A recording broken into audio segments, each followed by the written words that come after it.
Well, a new report from the National Institute on Aging revealed money problems can be one of the first noticeable signs of Alzheimer's. The report warns patients can start having trouble with basic tasks like counting change, calculating a tip, or understanding a bank statement.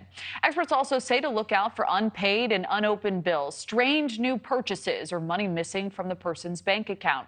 Let's welcome the panel. Dr. Anthony Harris, founder and medical director of HFit Health, and Dr. Renee Matthews, medical media personality and author. Great to have you both. Dr. Harris, I'd like to start with you. So does that connection between Alzheimer's and difficulty with money surprise you? And are there other warning signs people should know about? Sure. Well, first, Kelly, thanks for having me. And absolutely, well, no, it doesn't surprise me, but absolutely the money problems as an indication of early Alzheimer's makes sense, right? Because we know that Alzheimer's has, first and foremost, individuals producing difficulty with what's called declarative memory, right? And so those are the kind of immediate, the recent, and the distant memory. Of those, it's the recent stuff. It's the executive function next that's also of concern that is presented with individuals with Alzheimer's. And what that means basically is problem solving, right? People have difficulty with problem solving. And when we're talking about the aspect of money, it's often a process that we can see early on. And that's why we should be concerned. Other things we should be concerned about if they're not specifically recalling places and times, specific places and times, right? That's another early indication. So, Dr. Matthews, how important is early detection with this disease? It's very important because you want the person to remain safe at all times. And people with dementia, Alzheimer's, they often have problems with spatial disorientation. So falling hazards, and most people know that elderly who fall, that can be deadly. So you want to make sure that if you see anything, you pay attention, ask the doctors to test them for it. And then because we do have some treatments in the market, it'd be great to get them started as soon as possible. Absolutely. And I found this staggering. So a new study shows wearing hearing aids could cut your risk of dementia in half. So what makes hearing loss such a risk factor, and what do people need to do to reduce their risk? Dr. Harris, I'll ask you. Sure. So you're right. This study published just this month looks at 48% of individuals benefiting from hearing aids. Two populations were looked at in this study. One of those populations were randomly selected, pretty healthy. The other was higher risk for other diseases like atherosclerosis. And what the researchers found is that hearing loss is a risk factor, and correction of it shows benefit, but we don't actually know why. All right.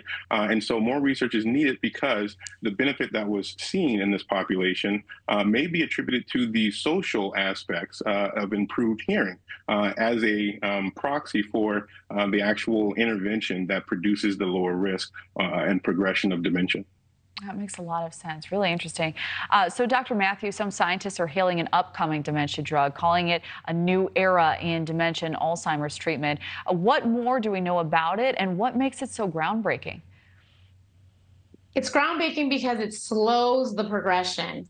And there have been other products on the market, but they didn't slow it as much as this one does. They say up to 35% possible slowing in progression. Hopefully that percentage could slow it down to when they do get the discovery to figure out to stop it, it can help those people.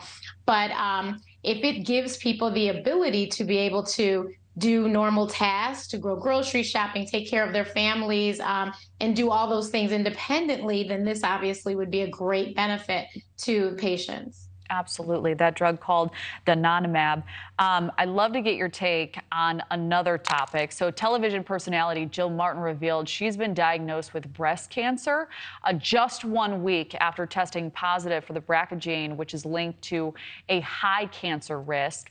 Dr. Matthews, Martin says she had a clear mammogram just this year. So what can people learn from her story? One, mammograms are not always the end-all be-all for diagnosing breast cancer. Two, please make sure that you do your monthly exams at home, because that will tell you, that'll let you know exactly what your breasts feel like. And when something is different, you can immediately call the doctor and get it checked out, whether it be by ultrasound, mammogram, or whatever they need to do to figure it out. So if you do the monthly exams, then you'll know. That also tells us that these breast cancers are aggressive.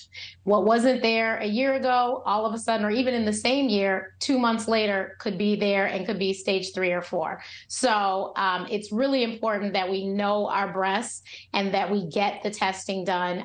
Everyone needs to get their mammograms every year, but also in between there, please make sure you're doing the at-home tests. All right, great advice. So, Dr. Harris, Martin says she was well aware of her mother's genetics and knew her mom was negative for this gene, but later found out it was passed down from her father. So, how important is it for families or people having children to have this information be open to some genetic testing?